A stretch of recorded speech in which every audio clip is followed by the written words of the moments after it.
The Book of Enoch. Yes. Once again, we shall open this book, and this time, to explore Enoch's journey to heaven, and not just one heaven, but many heavens. It all started one night when Enoch was asleep in his house. Suddenly, in a dream, his heart was full of sorrow, and he was weeping. But he didn't know why. And as Enoch tried to figure it out, two gigantic figures appeared out of nowhere. They seemed human, but not really. Their faces shone like the sun. Their eyes looked like glowing flames. Their arms were whiter than snow. They had golden wings, but shinier than gold. And the clothes they wore were really strange. Enoch said they looked like melodies. When they spoke, fire came out of their mouths. And these two strange gigantic human-like creatures stood by Enoch's bed and called out his name. And immediately, Enoch realized that it wasn't a dream. Trembling with fear, Enoch fell to the ground and bowed down before them. But the two men told Enoch not to be afraid, and they said that God had sent them to escort him on a heavenly journey. And they told Enoch to go and tell his family not to look for him until he is returned to them. And he did. And when Enoch went back to the men that had appeared to him, they took him. With their wings, they carried him up to the first heaven, and placed him on the clouds.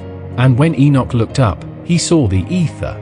And in the first heaven, he saw a vast ocean, bigger than the one on earth.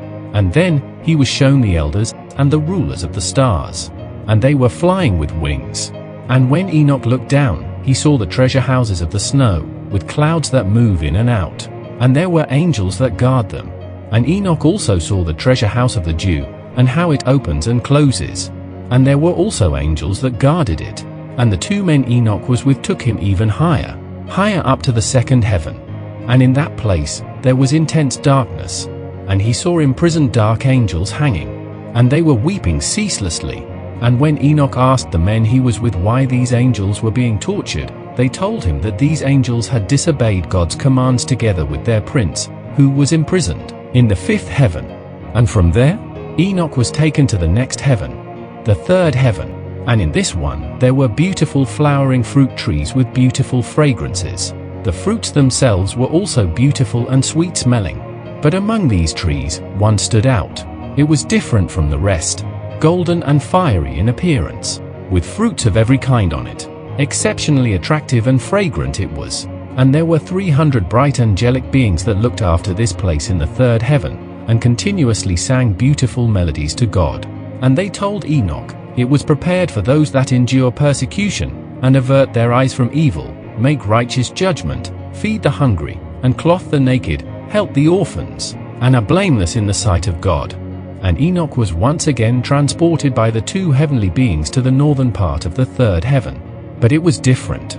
Dark and gloomy with dark flames, and frost, and ice everywhere. And a river of fire flowed through it. But it was cold and shivering. A place of torture, filled with terrifying merciless angels. And the men that brought Enoch told him that this place was prepared for those who dishonor God, those that practice the sins of Sodom, those who engage in witchcraft and magic, in theft, in lies, in envy, in fornication, in murder, for those who steal human souls, those who take from the poor to become rich, and those that bow down to worship handcrafted images and statues as their gods. And after Enoch had seen all that, he was taken up to the fourth heaven.